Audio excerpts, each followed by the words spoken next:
Hello नमस्कार, मैं doctor Rajneesh Kumar आप सभी का एक बार फिर से हार्दिक स्वागत करता हूं। आज के वीडियो लेक्चर में हम चर्चा करेंगे कि कुछ नया सीखते हैं, जो कि हम मानचित्र के द्वारा हिंदी भाषा का स्वरूप, उपभाषाएं और बोलियों पर बातचीत करूंगा, जो कि आपके प्रतियोगी परीक्षाओं के दृष्टिकोण से काफ़ी इंपॉर्टेंट है, चाहे वो यूजीसी नेट का एग्जाम हो, यूपी टीजीटी पीजीटी या फिर असिस्टेंट प्रोफेसर की परीक्षाओं में इस टॉपिक से सवाल आते रहते हैं। तो हम देख लेते हैं कि प्रशिक्षित स्नातक यानी कि टीजीटी के पाठ्यक्रम में कहाँ पर यह लगा हुआ है, और प्रवक्ता यानी कि पीजीटी के पाठ्यक्रम में हमें हिंदी भाषा, उपभाषा और बोलियों को कहाँ पढ़ना है। तो आप देख रहे हैं कि टीजीटी के पाठ्यक्रम में हिंदी की बोलियां, विभाषाएं, हिंदी की शब्द संपदा, हिंदी की ध्वनियां, देवनागरी लिपि, मानकीकरण, विकास, विशेषताएं, त्रुटियां एवं सुधार के जो प्रयत्न किए गए हैं, एक पूरा खंड ही लगा हुआ है यूपी टीजीटी के पाठ्यक्रम में।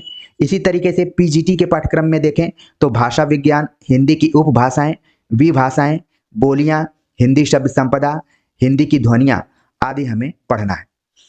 तो बहुत ही इंपॉर्टेंट आज का वीडियो लेक्चर है और नया हमने प्रयोग किया है, ठीक उसी तरीके से जैसे प्रयोगवादी कभी कभी प्रयोग किया करते थे। तो आप सभी जरूर कमेंट्स कर बताएंगे कि आज का ये वीडियो लेक्चर आप सभी को कैसा लग रहा है।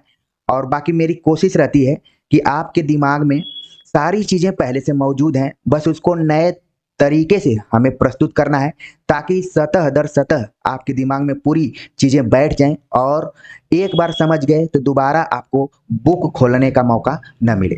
तो चलते हम बात करते हैं कि हिंदी की उपभाषाएं कौन कौन सी हैं। उस पर मैं चर्चा करूं इससे पहले मैं राष्ट्रगान का सहारा लेते हुए हिंदी पट्टी और अहिंदी पट्टी के बारे में थोड़ा सा जानने की कोशिश करेंगे। आप देख रहे हैं कि जनगण मन अधिनायक जय है, भारत भाग्य विधाता, पंजाब सिंध गुजरात मराठा द्राविड़ उत्कल बंग।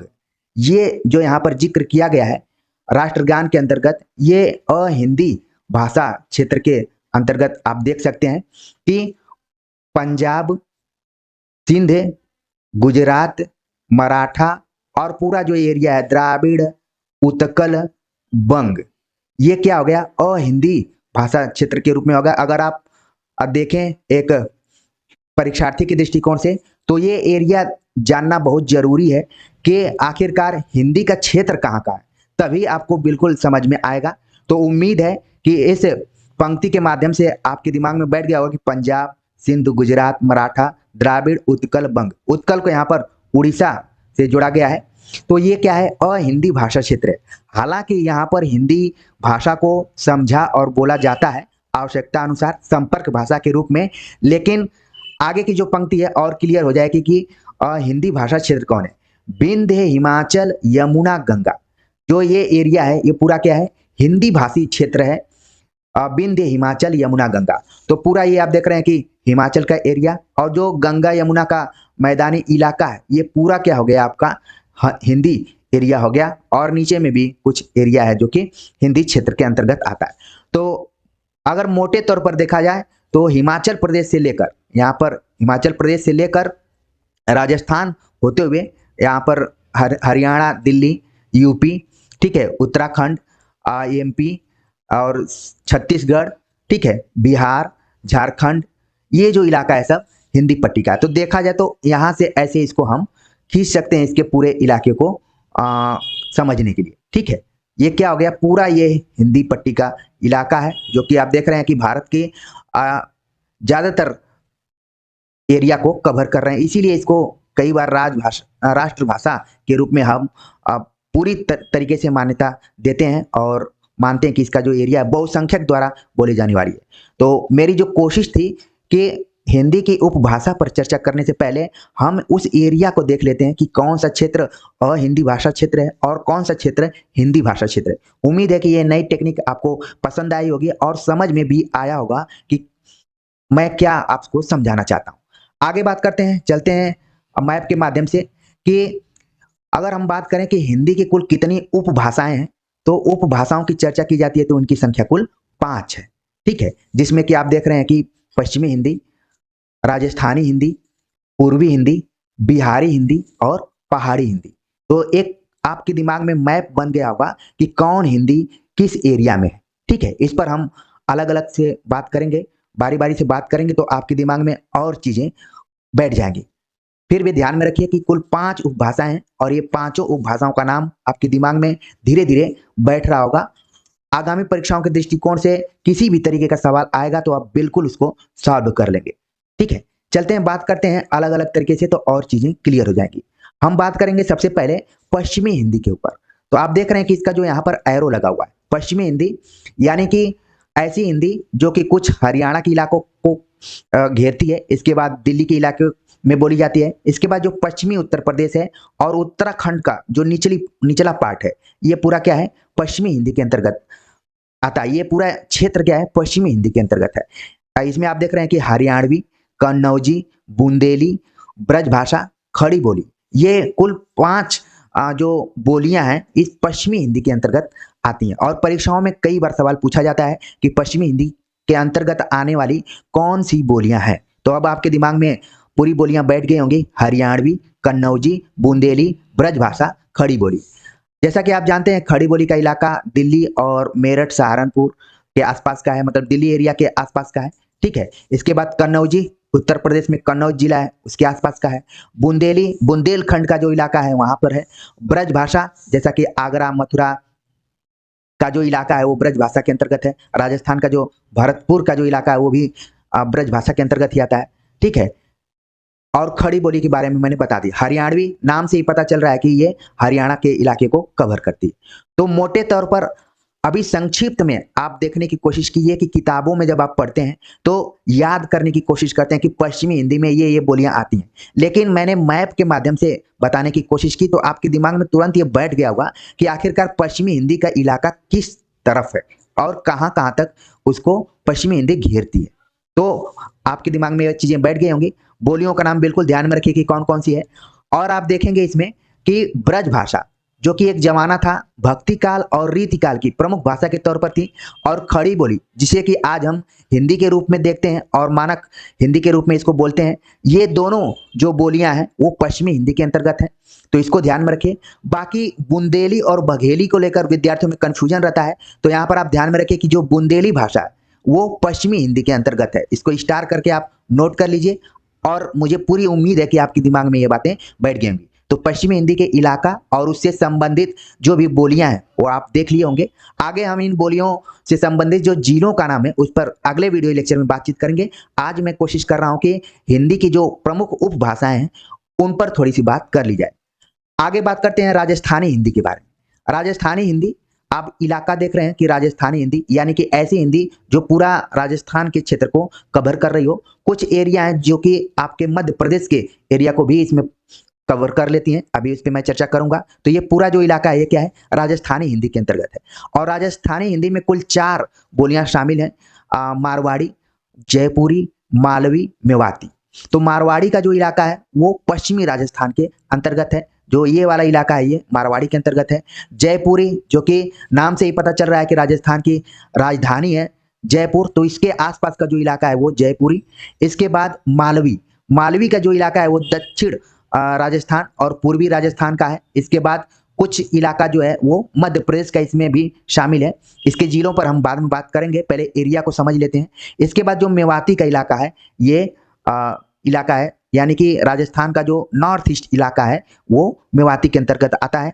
और मेवात नाम का हरियाणा में एक जगह भी है। तो कुल मिलाजुलाकर जो राजस्थानी हिंदी है उसमें 4 बोलियां हैं, मारवाड़ी जो कि पश्चिमी राजस्थान के अंतर्गत है, जयपुरी जिसको कि मध्य राजस्थान में देखा जा सकता है, मालवी जिसको कि दक्षिण पूर्व के बोली के रूप में देखा जा सकता है, मेवाती जो कि उत्तर पूर्व की बोली। तो इस तरीके से राजस्थानी हिंदी की जब भी चर्चा की जाएगी तो आपके दिमाग में तुरंत आ जाएगा कि उसमें मारवाड़ी, जयपुरी, मालवी और मेवाती बोलियां शामिल हैं। तो उम्मीद है कि किसी भी तरीके का प्रश्न आएगा आप सॉल्व कर लेंगे। अगली उपभाषा के बारे में बात करें तो उसका नाम है पूर्वी हिंदी। पूर्वी हिंदी आप देख रहे हैं यहाँ पर जो एरो बना हुआ है, यानी कि ऐसी हिंदी जो कि उत्तर प्रदेश के बीच के इलाके को कुछ कवर करती है। ठीक है, इसके बाद मध्य प्रदेश के कुछ इलाके को कवर करती है और छत्तीसगढ़ के इलाके को कवर करती है। ये आ जाती है आपकी पूर्वी हिंदी के अंतर्गत। आप देख रहे हैं बोलियों में शामिल है तीन मात्र बोलियां हैं, जिसको कि मैंने फार्मूला के थ्रू आप लोगों को बताया था, ABC। A for Awadhi, B for Bagheli, C for Chhattisgarhi. जब हम पश्चिमी हिंदी पर बात कर रहे थे तो पश्चिमी हिंदी का जो इलाका था, इधर मैंने बताया था, उसमें एक बोली आई थी जिसका नाम था बुंदेली। तो अब आप यहाँ पर क्लियर कर लीजिए कि बुंदेली जो है वो पश्चिमी हिंदी के अंतर्गत है, और बघेली यहाँ पर दिया हुआ है वो पूर्वी हिंदी के अंतर्गत है। इन दोनों को आप स्टार बनाकर अपने नोटबुक पर रख लीजिए। जो बच्चे पुराने दिनों से तैयारी कर रहे होंगे, ज़्यादा दिनों से तैयारी कर रहे होंगे, उनके लिए ये सारे क्वेश्चंस बहुत इजी होंगे अगर वो जल्दीबाजी न करें। लेकिन जो बच्चे अभी तैयारी के क्षेत्र में उतरे हैं और वो हिंदी भाषा के स्वरूप और क्षेत्र, उपभाषाओं, बोलियों के बारे में जानना चाहते हैं, तो वो इस चीज़ को बिल्कुल नोट कर लें। तो आपको ध्यान में रखना है कि जो पूर्वी हिंदी का जो इलाका है, वो मैंने बता दिया कि उत्तर प्रदेश का कुछ इलाका इसमें है, फिर इसके बाद मध्य प्रदेश का भी कुछ इलाका है, और छत्तीसगढ़ का पूरा इलाका है। तो तीन इसमें बोलियां शामिल हैं, और कौन कौन सी हैं? अवधी, बघेली, छत्तीसगढ़ी। तो इसको बिल्कुल आप ध्यान में रखें। इसके बाद हम बात करते हैं, यहाँ पर देखिए अवधी जो है बोली, ये काफी फेमस रही है। इसमें दो दो महाकाव्य लिखे गए हैं, जिसमें कि रामचरितमानस का नाम आपने सुना होगा। इसके बाद रामचरितमानस हो गया, और इसके बाद पद्मावत। तो खास विशेषता रही है अवधी की, जिसकी वजह से ये हिंदी साहित्य में फेमस बोली के रूप में रही है, अवधी और ब्रज। खासतौर पर जब तुलसीदास की चर्चा की जाती है तो दोनों पर इनका प्रभाव था, और अवधी, पद्मावत, जितने भी सूफी कवि रहे हैं उसका यूज किए हैं। तो साहित्यिक रूप में अवधी का बड़ा योगदान रहा है। अब आपके दिमाग में बैठ गया होगा कि ये पूर्वी हिंदी के अंतर्गत आती है। आगे चर्चा करते हैं। अगली जो उपभाषा है वो है बिहारी हिंदी। तो यहाँ पर आप देख रहे हैं कि जो एरो लगा हुआ है बिहारी हिंदी का, मतलब कि पूर्वांचल का जो इलाका है, यानी उत्तर प्रदेश का जो एकदम से पूर्वी हिस्सा है पूर्वांचल का, वो इलाका हो गया इसमें। और बिहार का जो पश्चिमी हिस्सा है वो पूर्व बिहारी हिंदी के अंतर्गत है, यानी कि भोजपुरी का जो मैं इलाका निर्धारित कर रहा हूँ। अगर संपूर्ण तरीके से देखा जाए बिहारी हिंदी का, तो पूर्वांचल से लेकर, ठीक है, और जो झारखंड हो गया, इसके बाद पूरा बिहार, ये बिहारी हिंदी के अंतर्गत आता है, जिसमें तीन बोलियां हैं। कौन कौन सी हैं? भोजपुरी, मगही, मैथिली। तो भोजपुरी का जो इलाका है पूर्वांचल का और पश्चिमी बिहार का, ये इलाका हो गया भोजपुरी का। इसके बाद मगही का जो इलाका है, पटना के आसपास का जो है मगध हो गया, ये सब इलाका क्या है? मगही का है। इसके बाद मैथिली है। मैथिली का नाम जैसे ही हम लेते हैं तो आपके दिमाग में विद्यापति का नाम आ जाता होगा, और उनकी पदावली भी आती होगी। तो ये जो इलाका है ये क्या है? मैथिली का, ठीक है। तो बिहारी हिंदी में भी कुल तीन बोलियां शामिल हैं। अब कभी भी पूछा जाएगा कि मगही किस हिंदी के अंतर्गत आती है, तो आप तुरंत बता देंगे कि बिहारी हिंदी का, मैथिली, भोजपुरी। मैथिली जिसका कि जिक्र हम आदिकाल जब पढ़ते हैं तभी आ जाता है विद्यापति की वजह से। मगही उतना प्रचलित नहीं है, बस सवाल के दौर में ही पूछ लिया जाता है। किस? भोजपुरी, जिसमें भिखारी ठाकुर का नाम आपने सुना होगा, जिनको कि भोजपुरी का शेक्सपियर भी कहा जाता है। तो भिखारी ठाकुर की वजह से ये है। और बाकी भोजपुरी में बहुत सारे गाने आप लगातार सुनते रहते होंगे। और देखा जाए बॉलीवुड के बाद तो सबसे ज्यादा फिल्मी दुनिया में प्रचलित होने वाली कोई भाषा है तो वो भोजपुरी है। अब तो सोशल मीडिया, जनसंचार के दौर में जब हम जी रहे हैं, तो तमाम लोग अपनी अपनी मातृभाषा को लेकर सजग हैं और उसमें कुछ न कुछ क्रिएटिव काम कर रहे हैं। तो उम्मीद है कि बिहारी हिंदी आपके दिमाग में बैठ गया होगा कि उसमें कौन कौन सी बोलियां हैं, उसका इलाका कहाँ है, ठीक है। मैंने सोचा थोड़ा सा किताबों से हटकर बात किया जाए, आपको समझाने का प्रयास किया जाए। अगली जो बोली है, जो उपभाषा है, उसका नाम है पहाड़ी हिंदी, ठीक है। पहाड़ी हिंदी में आप देख रहे हैं कि दो बोलियां शामिल हैं, कुमायूनी और गढ़वाली। तो इसका इलाका नाम से ही पता चल रहा है कि इसका जो इलाका है, पूरा उत्तराखंड का जो इलाका है वो पहाड़ी हिंदी के अंतर्गत आता है। इसके भी दो पार्ट हैं, एक कुमायूनी के अंतर्गत है और एक गढ़वाली के अंतर्गत है।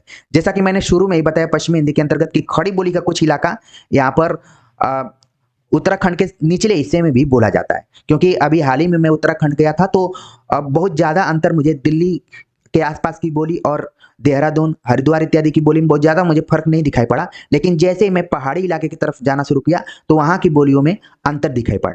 तो आपको बस इतना ध्यान में रखना है कि पहाड़ी हिंदी के अंतर्गत दो बोलियां आती हैं, कुमायूनी और गढ़वाली।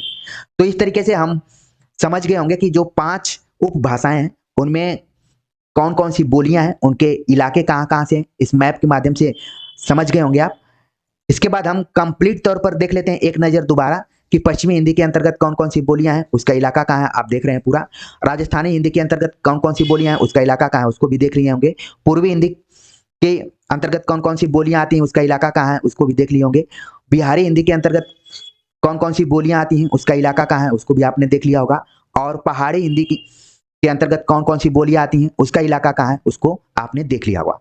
तो किताबों से हटकर मानचित्र के माध्यम से हमने समझाने की कोशिश की। उम्मीद है कि आज का ये वीडियो लेक्चर आप सभी को अच्छा लगा होगा। कमेंट्स कर जरूर बताइए। इसी तरीके से हम आगे जो एक एक उपभाषा के अंतर्गत बोलियां हैं उनको जिलेवार उनका अध्ययन करने की कोशिश करेंगे, ताकि आपसे अगर कभी पूछ लिया जाए कि कौन सी बोली किस जिले में बोली जाती है, तो ऐसे प्रश्नों को भी आप सॉल्व कर पाएं। और आज के वीडियो लेक्चर के माध्यम से आप पश्चिमी हिंदी, राजस्थानी हिंदी, पूर्वी हिंदी, बिहारी हिंदी और पहाड़ी हिंदी में आने वाली कुल बोलियों के बारे में देख लिए होंगे। यहाँ पर आप देखेंगे एक इलाका और है जिसको कि मैं बताना भूल गया। यहाँ पर एक दक्कनी का एरिया है जिसको दक्कनी हिंदी बोला जाता है इधर, ठीक है। तो ये भी बोली के अंतर्गत आती है। इसको कई बार पश्चिमी हिंदी के अंतर्गत रखा जाता है, क्योंकि आप जानते हैं कि इसका ऐतिहासिक महत्व है। जब राजधानी परिवर्तन हुआ तो बहुत सारे लोग दिल्ली छोड़कर दौलताबाद की तरफ आना शुरू किया और इस इधर क्या हो गया, एरिया में दक्कनी हिंदी का धीरे धीरे विस्तार हो गया, जिसमें कि इन लोगों का अलग उच्चारण होता है, लेकिन वो भी हिंदी के अंतर्गत ही है। तो कुल मिलाजुलाकर उपभाषाओं की संख्या जो है वो 5 है और बोलियों की संख्या कई किताबों में 17 लिखी है, कई किताबों में 18 लिखी है। तो मूल रूप से हम यही मानकर चलेंगे कि 18 बोलियां हैं, कुल 5 उपभाषाएं हैं। और जो हिंदी पट्टी का इलाका रहा है हिमाचल प्रदेश से लेकर मैंने बताया कि छत्तीसगढ़ तक ये पूरा फैला हुआ है, ठीक है। तो पूरा आपके दिमाग में ये बैठ गया होगा कि कैसे हमको अध्ययन करना है। और अहिंदी क्षेत्रों के बारे में भी हमने चर्चा किया, वो सब भी आपके दिमाग में धीरे धीरे बैठ गया होगा। तो कमेंट्स कर जरूर बताइए कि आज का ये वीडियो लेक्चर आप सभी को कैसा लगा। मिलते हैं इसी तरीके के मानचित्र पर आधारित भाषा विज्ञान के अगले खंडों को लेकर। तब तक के लिए नमस्कार।